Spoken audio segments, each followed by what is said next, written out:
नमस्कार, मैं हूं नगमा और आप देख रहे हैं देश की बात।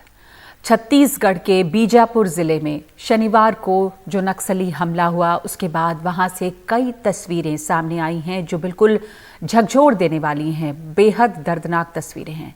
नक्सलियों ने जो किया उसकी कई तस्वीरें तो देखी भी नहीं जा सकती हैं, लेकिन कुछ दूसरी तस्वीरें भी हैं कि किस तरह से सीआरपीएफ के एक कमांडो ने अपनी पगड़ी खोल दी सिर्फ इसलिए कि साथी का जख्म नासूर न बने। हजारों किलोमीटर दूर जम्मू में एक नन्ही सी बेटी गुहार लगा रही है कि उसके पापा घर लौट आएं, जिनके बारे में कहा जा रहा है कि नक्सलियों की वो कैद में है। हालांकि इसकी पुष्टि अभी तक नहीं हो रही है, लेकिन लोकल मीडिया में एक फोटो सामने आया है जिससे ये साबित करने की कोशिश हो रही है कि वो ठीक ठाक है और नक्सलियों की कैद में है। अनुराग द्वारी इस पूरे मामले की जानकारी के लिए हमारे साथ होंगे, लेकिन उससे पहले सब इंस्पेक्टर अभिषेक पांडे की कहानी दिखाते हैं, जिनसे मिलकर सोमेश पटेल ने जाना कि उस दिन क्या हुआ था। हम लोग पेड़ों का आड़ ले लेके थोड़ा उसको डॉज करने की कोशिश की। हम लोग उनको उनकी पोजीशन देख करके हम लोगों ने भी रिटेलिएशन किया, जिससे कि उनका मतलब ग्रेनेड आना कम हो, थोड़ा हम लोग डायरेक्शन ले पाएँ कि हम कहाँ से निकल सकते हैं फिर उस एरिया से। तो उसी बीच एक ग्रेनेड था, वो मेरे पैर से 2 फुट दूर आकर के गिरा और वो मतलब इससे पहले कि हम रिएक्ट कर पाएँ वो फट गया और उसका मतलब स्प्लिंटर जो होता है मेरे पैर के आर पार हो गया था और तकरीबन 1 उंगली का छेद हो चुका था। जब मैंने फ़र्स्ट टाइम देखा उस चीज़ को, मैंने अपने हाथ से उसको तुरंत पकड़ लिया। मेरे जो साथी थे वहाँ पे, मतलब हम चलते हैं तो हमारे स्काउट्स होते हैं, नाम नहीं मैं भी ले सकता हूँ किसी का भी, तो फिर उनको मैंने बताया कि ये हुआ है। और फिर मेरे जो साथ में ही था जिसका आपने नाम लिया, बलराज, जो मेरा मतलब मेरे ही टीम में है और मेरे ही फर्स्ट जो सेक्शन था उसी का हिस्सा है, वो थोड़ी दूर पे ही था। मतलब वो भी पेड़ की आड़ लेकर के पोजीशंस देख रहा था नक्सलाइट्स की। और जब मैंने शाउट किया तो वो सबसे पहला था, फर्स्ट रिस्पॉन्डर वही था। और उसने अपना, हम लोग जब जंगल में चलते हैं तो पटका एक लेकर के चलते हैं अपने गले में। मेरा अपना पटका उस वक्त बैग में था और उसको आवाज़ गई, उसने देखा और साहब शाउट करता हुआ आके उसने अपना पटका पहले मेरे पैर पे बांधा। फिर हम लोगों ने अपने फील्ड सर्जिकल यूनिट का एक कमांडोज होते हैं, उसको शाउट करके बुला करके फिर उसके ऊपर जो एक प्राइमरी ड्रेसिंग टाइप की होती है, मेरे पैंट खुद इलास्टिक की थी और शूज़ थे। उसकी वजह से क्या हुआ कि उसको बांधना आसान रहा, उसको फटाफट बांध दिया गया, नहीं तो उससे ब्लीडिंग इतनी ज़्यादा हो जाती है कि विदिन हाफ एन आवर आदमी कोलैप्स कर सकता है। और उसके बाद फिर हम लोगों ने वहाँ पे देखा, हम लोग वॉच बनाए हुए थे कि कौन सी साइड से नक्सलाइट्स को हम लोग पियर्स कर सकते हैं, उस एरिया को पियर्स कर सकते हैं। वो भी बहुत आसान नहीं था। फिर एक डायरेक्शन से हम लोगों ने नीचे उतरने का मतलब फायर करके उनके फायर को, ऑपोजिट जो नक्सलाइट्स का फायर आ रहा था उसको सप्रेस करके हम लोग उस डायरेक्शन से नीचे की तरफ उतरे हैं। घायल सब इंस्पेक्टर अभिषेक पांडे के जख्मों पर अपनी पगड़ी उतारकर बांधने वाले बलराज सिंह से बात की हमारे सहयोगी अनुराग द्वारी ने। ये कहानी है एक ऐसे जवान की कोबरा बटालियन के जिसने अपने सबसे बड़े निशान यानी दस्तार साहब को अपने साथी के पैर में ज़ख्मों के पास बांध दिया ताकि वो ज़ख्म नासूर न बन पाए। हम बात कर रहे हैं कोबरा कमांडो बलजीत सिंह की, जो इस वक्त रायपुर के अस्पताल में भर्ती हैं और हमसे बात करने के लिए जुड़े हैं। बलराज जी, सबसे पहले तो यही जानना चाहेंगे कि आपका स्वास्थ्य कैसा है, कोई दिक्कत तो नहीं आ रही? सर फिट हूँ सर। अभी आए थे सर, डॉक्टर साहब आए थे, वो बोले कि 1-2 दिन में छुट्टी मिल जाएगी आपको। अब उस सवाल पर आते हैं जिसके लिए आपकी सब तारीफ़ कर रहे हैं कि कैसे आपने अपनी पगड़ी निकालकर अपने साथी अधिकारी के पैर में उनके ज़ख्मों पर बांध दी ताकि उनके जान को बचाया जा सके। अगर आप इसके बारे में कुछ बताना चाहें। सर उस समय मतलब कि हमारे साथ एसटीएफ और मतलब कि डीआरजी और हमारे जवान सर मतलब का एक कुछ इंजर हो रखे थे जवान सर, और जो फर्स्ट एडर थे हमारे संतोष सर, वो मतलब उनके साथ व्यस्त थे, मतलब कि उनको मतलब देख रेख करने में व्यस्त थे। और तभी एक मतलब ग्रेनेड एसआई साहब के पास आके फटा और उनके जो शरा है पैर में लग गया और वो ब्लीडिंग इतनी ज़्यादा हो रही थी उनके पाँव से और वो दर्द से चला रहे थे कि मतलब कि कोई मतलब कि इसके ऊपर पट्टी बांधो, मतलब कि ब्लीडिंग रोको। तो तभी सर मैं पास ही में था इनके, थोड़ा दूर पे मैं भी पेड़ के पीछे आड़ ले रखा था, लेकिन जब मैंने इनका मतलब कि चिल्लाना सुना था तो मैं फिर सर गया इनके पास और मैंने अपनी पगड़ी के 2 हिस्से करके एक हिस्सा इनके मतलब कि पाँव पे बांध दिया सर। लापता जवान राकेश्वर की पत्नी कह रही है कि हम क्या कर सकते हैं, सरकार को कार्रवाई करनी चाहिए। वो बोल रहे हैं कि कोई मेडिएटर ढूंढो, मेडिएटर बताओ, हम उनके थ्रू छोड़ेंगे इनको। इन्होंने अभी उनको मेडिएटर के नाम ही नहीं बताए हैं, तो वो क्या छोड़ेंगे। मैं तो चाहती हूँ कि कोई वीडियो क्लिप आए, कोई फोटो आए, कोई बात हो। हम तो यही चाह रहे हैं। अब कुछ अभी तक तो कुछ नहीं, पिछले 5 दिनों से यही पूरे देश के पास है, पूरी देश ही न्यूज़ सुन रही है, तो गवर्नमेंट कहाँ सोई है। उनको भी तो कुछ एक्शन लेना चाहिए ना, कुछ तो करना चाहिए। मतलब हम तो कुछ नहीं कर सकते, हम एक मिडिल क्लास फैमिली के हैं, हम क्या कर सकते हैं। हम कोई मिनिस्टर लेवल के नहीं हैं, कोई हमारे पास कोई सोर्स नहीं है। थ्रू मीडिया से हम जो भी बात कर रहे हैं यही बोल रहे हैं कि जल्दी से जल्दी उनको रिहा कराए, सरकार कराए या स्टेट गवर्नमेंट कराए, चाहे डिपार्टमेंट कराए। मतलब कोई एक्शन जल्दी से जल्दी जो भी एक्शन ले ना, सरकार क्यों नहीं ले रही। तो एक्शन अब तक क्यों नहीं हुआ है और क्यों नहीं रिहा कराए गए हैं राकेश्वर? सीआरपीएफ के महानिदेशक कह रहे हैं कि जवान को लेकर अभी कोई इंटेलिजेंस इनपुट नहीं है। उनसे बात की है राजीव रंजन ने। बात करते हैं सीआरपीएफ के डीजी कुलदीप सिंह, क्या खबर है सर, और उनकी रिहाई की सुरक्षित के लिए क्या इंतजाम किया जा रहा है? नक्सलियों की तरफ से एक विज्ञप्ति जारी की गई है जो सोशल मीडिया में फैल रही है। अभी दोपहर तक में एक जवान की फ़ोटो भी आई है, तो उस हिसाब से उन्होंने कुछ एक लास्ट लाइन में ऐसा लिखा है जिसके हिसाब से उन्होंने गवर्नमेंट को ये अपना निवेदन किया है कि एक कोई मीडिएटर अपॉइंट किया जाए और उसके थ्रू वो बात करके उसको रिलीज़ करेंगे। तो ये बात हम लोगों ने जब सोशल मीडिया में हमको मिला है तो स्टेट गवर्नमेंट और सेंट्रल गवर्नमेंट के संज्ञान में ये चीज़ें लाई हैं हम लोगों ने। अब इसके बाद सेंट्रल गवर्नमेंट या स्टेट गवर्नमेंट जिस तरह से उसको ले करके आगे बढ़ेगी और हम लोगों को जो दिशा निर्देश आएंगे उस हिसाब से हम उस पर कार्रवाई करेंगे। तो क्या रिहाई के लिए कई सारे जो उपाय, जो मध्यस्थ की बात रही, चाहे कॉम्बिंग ऑपरेशन की बात रही, इस तरह की चीज़ें हो रही हैं सर, क्योंकि पत्नी भी डिमांड कर रही है। मैं वही आपको बोल रहा हूँ कि उसमें उन्होंने लिखा है कि एक मध्यस्थ की अपॉइंटमेंट की जाए, मीडिएटर अपॉइंट किया जाए। तो हम लोगों ने उस बात को मीडिएटर अपॉइंट करने को लेकर के गवर्नमेंट को अप्रोच किया है। सर, ये जो घटना हुई है इसको लेकर कहा यह जा रहा है कि कहीं ना कहीं कुछ चूक हुई है, क्योंकि इतनी बड़ी तादाद में नक्सली आ गए हैं, हमारे इतना हताहत हुए हैं, इसको देखते हुए।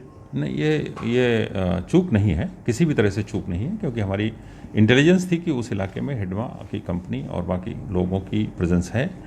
उसी जूनाबेड़ा गांव को में जहां प्रेजेंस की बात थी उसी की प्लानिंग की गई थी। प्लानिंग करके उस जगह को देखा भी गया, गए, टच किया और उसके बाद वहां से लौट रहे थे। लौटते वक्त इन पर घात लगाकर हमला हुआ, एम्बुश किया गया। उस एम्बुश का जवाब हमारे जवानों ने बड़ी शक्ति से दिया, बड़े अच्छे से लड़े और लड़ने के बाद उनकी भी क्षति हुई, हमारी भी क्षति हुई है। हमारी क्षति होने के बावजूद 31 इंजर्ड को, 2 अपने पार्टी हमारे जो मॉर्टल रिमेन्स थे 2 लोगों के उनको, और 1 नक्सल की डेड बॉडी हथियार के साथ लाने में सक्षम हुए हैं और 4 घंटे तक उनसे लड़ते लड़ते आए हैं। तो इसको हम ऑपरेशनल विफलता बिल्कुल नहीं कहेंगे, इस ऑपरेशनल सक्सेस है और अच्छा काम किया है हमारे लोगों ने। एक अचानक सर तकरीबन 400 से 500 नक्सली का आ जाना और वहाँ कार्रवाई के लिए जाना, और कहा यह जा रहा है कि जो जवान का जो इनपुट जो मिल रहा है, जो तीनों तरफ से घिर गए थे जवान, तो कहीं ना कहीं कुछ चूक की बात तो कही जाएगी, इतनी बड़ी तादाद में नक्सली आ गए। वो आपका काम है कहना, आप कहें या ना कहें, हम इसको विफलता ना है, ना ये इंटेलिजेंस की विफलता है और ना ये ऑपरेशन की विफलता है। अनुराग भारी हमारे साथ मौजूद हैं इस पर चर्चा के लिए। अनुराग, तमाम तरह की तस्वीरें सामने आ रही हैं, राकेश्वर को लेकर सवाल उठ रहे हैं। उनकी पत्नी ने ये अपील भी की है और अपनी लाचारी भी बताई है कि वो लोग इस लायक नहीं है कि कुछ कार्रवाई करें। Department, state government, central government की तरफ से कोई एक्शन नहीं हुआ अब तक।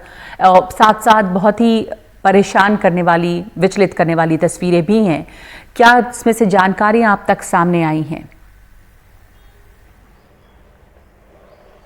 देखिए, मैं सीआरपीएफ के डीजी साहब को भी सुन रहा था। आकाश, वो अपने उन जवानों को भी सुनते जो घायल हैं और जिन्होंने हमसे बात की है, जो खुद मान रहे हैं कि जो उनकी सिविलियन टीम भी थी नक्सलाइट्स की, वो भी रेकी कर रही थी और उनके हर मूवमेंट की जानकारी उनके पास थी। और कहीं ना कहीं उन्होंने ही इनपुट भिजवाया था कि इतने दिनों से जो वहां की पुलिस है, छत्तीसगढ़ पुलिस के जरिए, कि इतने दिनों से इतने बड़े नक्सलियों की मूवमेंट वहां पर हो रही है। अमूमन आप देखेंगे, अगर आप ग्रे हाउंड्स को देखें तो वो छोटी छोटी टुकड़ियों में वार करते हैं।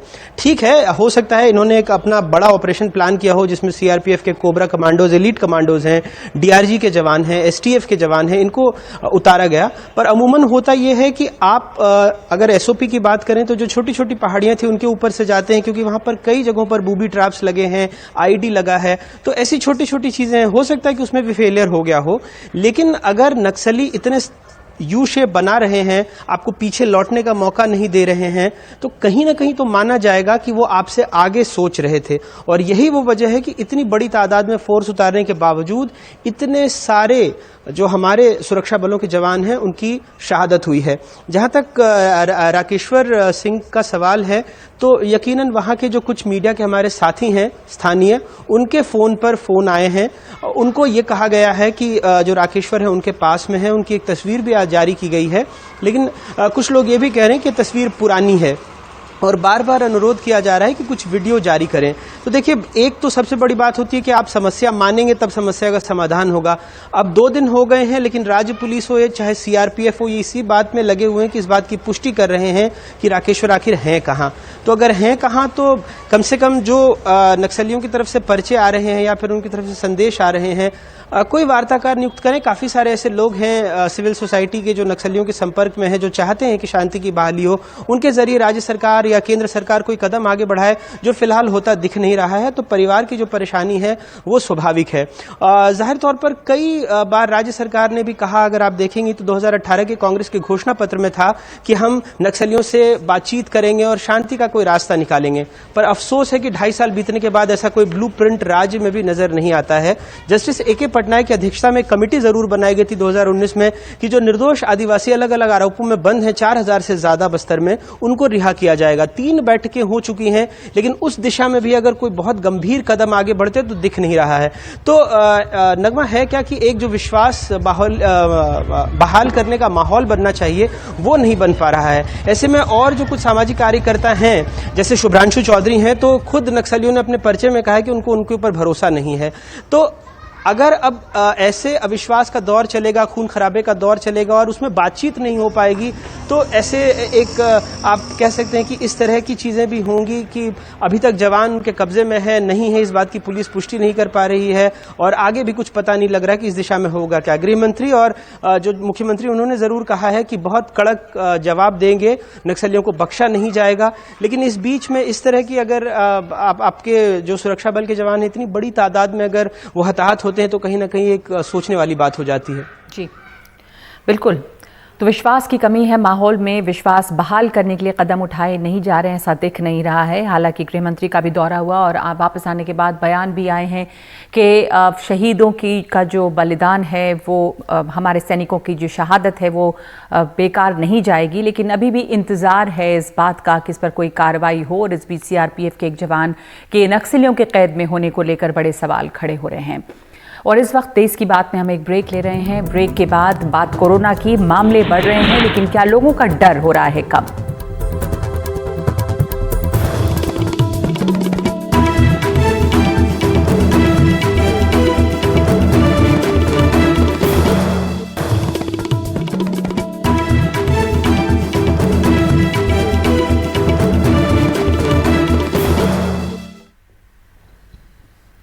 महाराष्ट्र में हर 5 मिनट में एक कोविड मरीज की मौत हो रही है।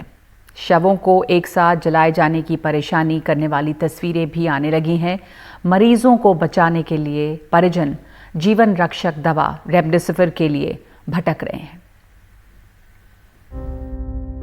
एक साथ 8 शवों का दाह संस्कार, परेशान करने वाली ये तस्वीर महाराष्ट्र के बीड जिले की है। 6 दिनों में 81 मौतें देख चुके औरंगाबाद जिले के टीवी सेंटर शवदाह में भी कोविड संक्रमित शवों के लगातार पहुंचने का सिलसिला जारी है। मराठवाड़ा के कई इलाकों से यहां शव लाए जाते हैं। कोरोना हॉटस्पॉट महाराष्ट्र में हर 5 मिनट में एक मौत हो रही है। हर तरफ जीवन रक्षक दवा रेमडेसिविर की मांग बढ़ी है, लेकिन राज्य के कई जिलों में दवा का स्टॉक खत्म है। मुंबई के नारायण सोलंकी खुद दवाखाना चलाते हैं, लेकिन अपने रिश्तेदार को बचाने के लिए 2 दिनों से रेमडेसिविर ढूंढ रहे हैं। उम्र है उनकी 50 इयर्स, जो अभी तक उनको बहुत क्रिटिकल है, लेकिन अभी तक इंजेक्शन मिल नहीं रहा है। क्या करेंगे अभी, क्या दर्द की ठोकरें खानी पड़ेगी, और तो क्या करेंगे। अपनी 55 साल की मां को बचाने के लिए मोइन खान भी 2 दिनों से परेशान हैं। कल रात में भी आया था, कल भी नहीं मिली, आज भी 2 दिन से मैं ढूंढ रहा कंटिन्यू, पूरा मुंबई ढूंढ दिया है, मगर मिल नहीं रही है। अब इसमें क्या, डॉक्टर तो वही इंसिस्ट कर रहा है कि इंजेक्शन ला के दो तो फिर कुछ कर सकते हैं, तो कुछ नहीं कर सकते फिर हम। प्रमोद माली 200 किलोमीटर दूर गांव से नासिक शहर अपने जीजा और चाचा के लिए रेमडेसिविर लेने पहुंचे। घंटों इंतजार करते रहे। पॉजिटिव है हमारे घर में, जीजा जी और मेरे चाचा भी पॉजिटिव है। इससे पहले 2 जन गुजर जाए कोरोना की वजह से, और वापस यही प्रॉब्लम चालू है। उधर हमको कुछ भी मिला नहीं। सुबह 10 बजे से यहाँ पे बैठे हैं, सुबह 10 बजे से कुछ भी नहीं, अभी तक नंबर आया नहीं। अभी देखेंगे रात तक लगेगा क्या कल तक लगेगा, तो रुकना तो पड़ेगा ही। डॉक्टर बताते हैं कि माइल्ड से मॉडरेट मरीज तक को रेमडेसिविर ना दें तो मरीज को ऑक्सीजन की ज़रूरत पड़ सकती है। लेकिन अभी जो केसेस बढ़ रहे हैं, इसकी वजह से हमें अभी रेमडेसिविर इंजेक्शन का शॉर्टेज महसूस हो रहा है। तो अगर हम ये injection mild to moderate cases में अगर हम नहीं देंगे, तो इंजेक्शन नहीं होने के कारण जो पेशेंट्स का डिसीज प्रोग्रेशन बढ़ सकता है, उनका ऑक्सीजन रिक्वायरमेंट बढ़ सकता है। हालांकि राज्य के स्वास्थ्य मंत्री ने प्रेस कॉन्फ्रेंस कर डॉक्टरों को चेतावनी दी है कि वो सिर्फ बिल बढ़ाने के लिए रेमडेसिविर न लिखें। यही नहीं, दवा की कीमत 1100 से 1400 तक ही होनी चाहिए। तय हुआ है कि अब ये दवा कोविड अस्पतालों और इनसे जुड़े मेडिकल स्टोर में ही उपलब्ध होंगी। बीड से मनोज सातपुते और नासिक से किशोर बेलसेरे के साथ मुंबई से पूजा भारद्वाज की रिपोर्ट, एनडीटीवी इंडिया के लिए। कोरोना के लगातार बढ़ते हुए मामलों के बीच में क्या कुछ राज्यों में वैक्सीन की किल्लत का डर है? हमारे सहयोगी संकेत उपाध्याय ने देश के स्वास्थ्य मंत्री डॉक्टर हर्षवर्धन से जब ये पूछा तो डॉक्टर हर्षवर्धन ने क्या कहा, सुनाते हैं आपको। आपने खबरों में भी देखा होगा that Maharashtra is now saying that we seem to be running out of vaccines. In fact, I have this information from BMC sources. They say that Kohinoor hospital में डोजेस खत्म हो गई। कल 7:30 बजे 1.85 lakh vaccine doses remained in stock across centers in the BMC. Similar reports from Rajasthan. देखिए, आप इसको समझ लीजिए, इस विषय को मैं रिकॉर्ड पे बोल रहा हूँ, कॉन्फिडेंस के साथ बोल रहा हूँ। कल सारे ये हेल्थ मिनिस्टर्स जो हैं 11 स्टेट्स के, इनके सामने भी मैंने बोला है कि पहली बात तो किसी भी स्टेट में कोई वैक्सीन की शॉर्टेज नहीं है, number 1। We are saying this on record. Yes, I am saying this on record. देखिए क्या हो रहा है कि स्टेट्स जैसे अभी उनके पास 4 दिन के लिए वैक्सीन अगर बची है तो वो कहते हैं 4 दिन के लिए वैक्सीन रह गई, ख़त्म हो रही है। उनको यहाँ से भी पता है और हम लोग भी लगातार बता रहे हैं। कल भी कई स्टेट्स ने जब उसमें ये इशू को रेज़ किया तो मैंने सामने उनकी स्टेट का चार्ट निकाल के उनको बताया कि अभी 8 अप्रैल और 12 अप्रैल के बीच में आपकी इतनी लाख वैक्सीन पाइपलाइन में, यानी देखिए जैसे जैसे वैक्सीन्स का प्रोडक्शन हो रहा है वैसे वैसे वो भारत सरकार के पास आ रही है और भारत सरकार उनको स्टेट गवर्नमेंट्स के पास पहुंचा रहा है। स्टेट गवर्नमेंट्स को आगे हॉस्पिटल्स को देना है। अब उन्होंने ये देखना है कि किस हॉस्पिटल की कितनी कैपेसिटी और कैपेबिलिटी है, उसके हिसाब से उन्होंने देना है। हम जैसे जैसे वो यूज़ करते जा रहे हैं वैसे वैसे उनके वैक्सीन के स्टॉक्स को रिप्लेनिश करते जा रहे हैं और उसमें उनको अपनी एबिलिटी दिखानी है। हमने तो उनको खुल के कहा है कि आप अपनी एबिलिटी इतनी आज दिखा रहे हो, कल आप इतनी दिखाओ, हम आपको इतनी वैक्सीन और दे देंगे।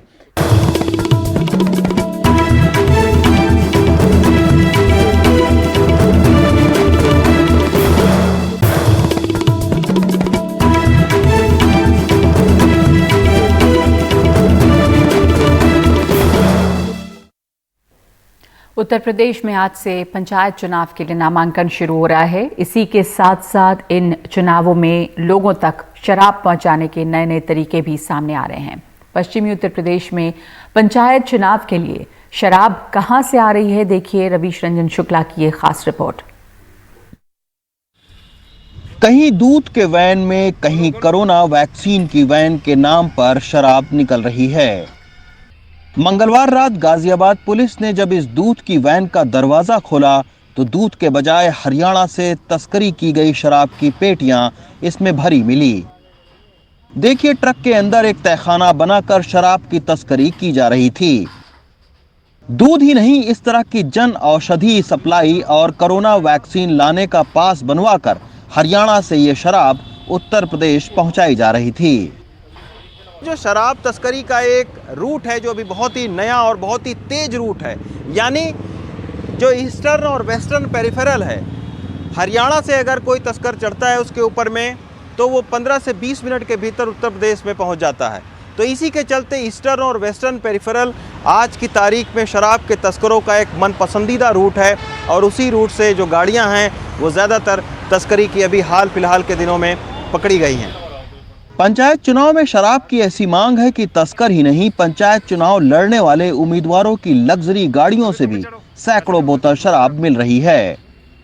इनकी जो गाड़ी है, पिकअप गाड़ी है जिसके ये शराब ला रहे थे, इसके ऊपर इन्होंने लगा रखा है भारतीय जन औषधि परियोजना के स्टिकर और बैनर लगा रखे हैं। अपने आप को बताते थे कि ये कोविड वैक्सीन लेके जा रहे हैं। साथ ही साथ इन्होंने आयुष मंत्रालय के कुछ पास बना रखे थे, वो भी अवैध पास हैं, इलीगल हैं, फेक डॉक्यूमेंट्स। 130 पेटी है अंग्रेजी शराब की, इसकी कीमत लगभग 10 लाख रुपए। वहीं उत्तर प्रदेश के कई इलाकों में कच्ची शराब बनाने के गिरोह भी सक्रिय हैं। दूरदराज के जंगलों या गन्ने के इस तरह के खेतों में अवैध शराब पॉलिथीन में भरकर दबा दी जाती है। जब पंचायत चुनाव नजदीक आते हैं तो उनको बांटा जाता है। पंचायत चुनाव की घोषणा के बाद से अब तक जहरीली शराब पीने से 25 लोगों की मौत भी हो चुकी है, लेकिन उसके बावजूद चुनाव में शराब बांटने का सिलसिला थम नहीं रहा है। हापुड़ से अदनान के साथ रवीश रंजन शुक्ला, एनडीटीवी इंडिया। और इस बार बंगाल के विधानसभा चुनाव में हर विधा के लोग अपनी किस्मत आजमा रहे हैं। नेता, कार्यकर्ता तो हैं ही, फिल्म स्टार और खिलाड़ी भी मैदान में हैं। मनोरंजन भारती की ये खास रिपोर्ट।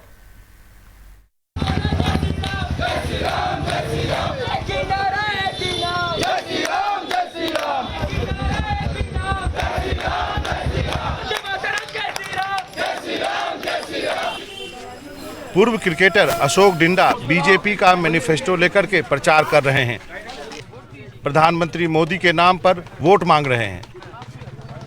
मतदाताओं के बीच जाकर परिवर्तन की बात करते हैं। टीएमसी के ऊपर जो इतना जो हम लोग का परिवर्तन के ऊपर परिवर्तन होने का जो वादा था वो किसी भी तरह से मतलब 10% भी सक्सेस नहीं हुआ है। अभी पब्लिक चाहता है कि बीजेपी आए, बीजेपी गवर्नमेंट आए, क्योंकि सोनार बांग्ला गढ़ने के लिए जो मोदी जी का जो निर्माण है वो उनका हाथ स्ट्रॉन्ग करने के लिए हम लोग बीजेपी ज्वाइन किए हैं। ये है भारत के पूर्व गोलकीपर कल्याण दुबे। ओलंपिक समेत कई अंतर्राष्ट्रीय मुकाबलों में भारत की नुमाइंदगी कर चुके हैं। इस बार बीजेपी का गोल पोस्ट बचाने में लगे हुए हैं।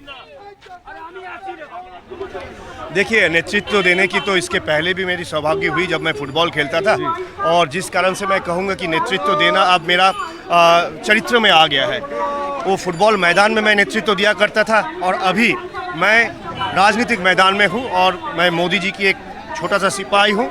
जिस तरह से भारतीय जनता पार्टी की अनुशासन रहेगा, जिस तरह से हमारे विकास के रूपरेखा रहेगी, उसी के तरफ अपना नेतृत्व भी जाएगा। हाल तक ही आईपीएल की क्रीज पर बैटिंग करने वाले मनोज तिवारी इस बार चुनावी क्रीज पर अपनी किस्मत आजमा रहे हैं। वो तृणमूल कांग्रेस के टिकट पर मैदान में हैं।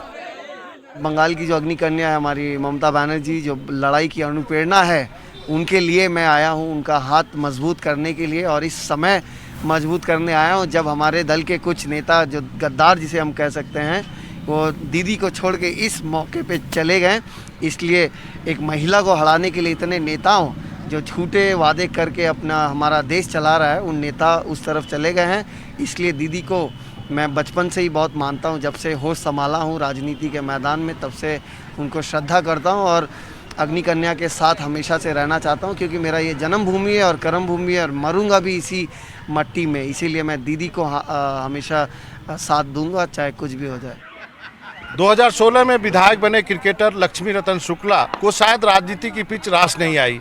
इसी साल उन्होंने तृणमूल कांग्रेस छोड़ दी। इससे लगता है कि दूसरे क्षेत्रों से राजनीति में आने वाले अधिकतर लोग सफल नहीं रहे हैं, चाहे वो क्रिकेटर अजहरुद्दीन हो या फिर कई अन्य फिल्मी कलाकार। हालांकि सितारों के राजनीति में आने पर लोगों की राय भी बटी हुई है। कुछ अच्छा नहीं, वो लोगों को माने क्रिकेट और फुटबॉल का ही नॉलेज होगा, पॉलिटिशियन का कोई नॉलेज नहीं होगा। पॉलिटिशियन के लिए पॉलिटिक्स लेके पढ़ना पड़ेगा, उसके लिए अब जो तो मैं भी खड़ा हो गया तो मैं क्या पढ़ पाऊंगा क्या? मैं तो कॉमर्स का हूँ। नॉलेज तो नहीं है, कुछ नॉलेज है नहीं है। ये तो फेयर का क्या लाया है, बस चले जा रहा है। तो लोकल लोगों को टिकट देना चाहिए ऑब्वियसली। तो बहुत लोग कहते हैं कि नहीं, ये जो नेतागिरी करना प्लेयर्स के बस में नहीं होता है, वो आ तो जाते हैं लेकिन सक्सेसफुल नहीं होते हैं। अब है नहीं है, वो लोग डिसाइड करेंगे। नई बस में होगा, लोगों को नहीं पसंद आएगा, नकार देंगे। जैसे कि अजहरुद्दीन भी आए लेकिन उसके बाद राजनीति छोड़नी पड़ी। कोई भी आदमी राजनीतिक में अगर सेलिब्रिटी आता है, उसका समझ लीजिए कहानी खत्म। बंगाल का चुनाव इतनी शिद्दत से लड़ा जा रहा है कि वोट खींचने के लिए लगभग हर पार्टी ने नामी चेहरों पर दांव लगाया है।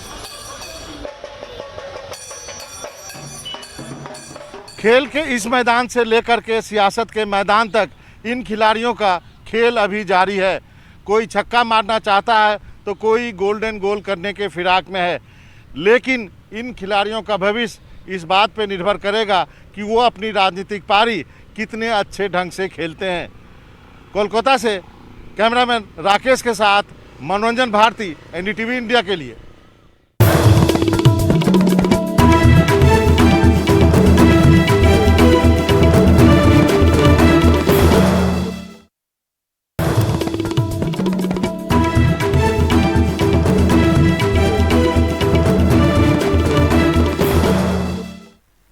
बिहार सरकार पटना के अशोक राजपथ पर एक फ्लाईओवर बनाना चाहती है और निर्माण विभाग इसके लिए विश्व प्रसिद्ध खुदाबख्श लाइब्रेरी के एक अंश को तोड़कर उसी कैंपस में एक नए भवन में शिफ्ट करने की पेशकश कर रहा है। देखिए मनीष कुमार की रिपोर्ट।